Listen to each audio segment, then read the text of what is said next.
Македонските граѓани купуваат по неколку илјади кутии диазепам дневно. Во првите денови од месецот побарувачката е поголема и се движи и до 15.000. Последната анализа на фондот од 2020 година покажува дека биле издадени 1.300.000 рецепти. Овој лек е на високото трето место на најкористени лекови во Македонија, веднаш за денал-април за висок притисок и метформин за диабетес.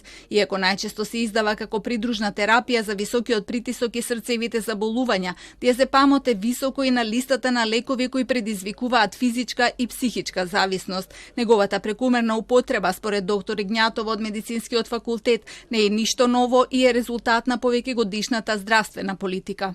Повеќе од 25 години јас зборувам дека бензодиазепините се сериозен предизвик ако се препишуваат кај лица кои се вулнерабилни, ранливи за да развијат зависност, и дека не може лесно и едноставно да се препишуваат без да се направи детална и многу добра анамнеза, семејна, лична, за да се проценат ризиците, дали ќе биде поголема штета или поголем бенефит ако лекарот препише бензодиазепини.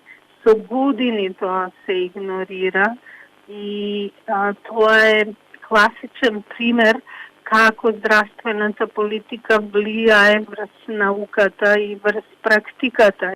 Доктор Игњатов објаснува дека науката вели, ако на ранлив човек му се препише лек кој предизвикува зависност, има висок ризик тој да ја развие, затоа што мозокот меморира, помни што е тоа што му направило добро, што го релаксирало, опуштило и потоа лицето е мотивирано да ги повторува истите дејствија. Антидепресивите се многу побезбедна варијанта, но повторно поради здравствената политика нивматичните лекари не смеат да ги препишуваат без препорака од психијатар, а нашиот народ има аверзија од психијатри.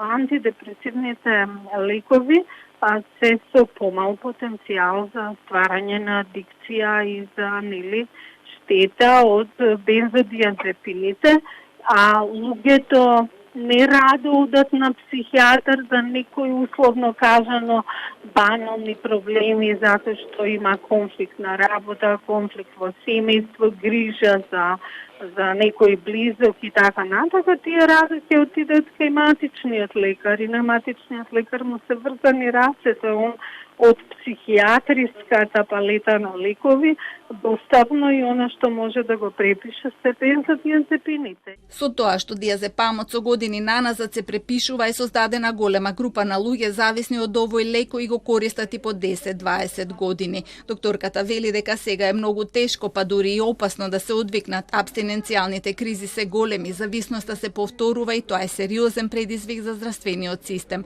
Препорачува да се размислува прво што да се прави со штетата што е веќе направена, како да им се олесни животот на тие кои се веќе зависни од диазепам и второ како да се превенира создавање на нови зависници. Потребна е построга проценка на тоа кому може да се препише диазепам, но и промена на здравствената политика, односно да се дозволи да се препишуваат антидепресиви кои се многу полесни без препорака од психијатар.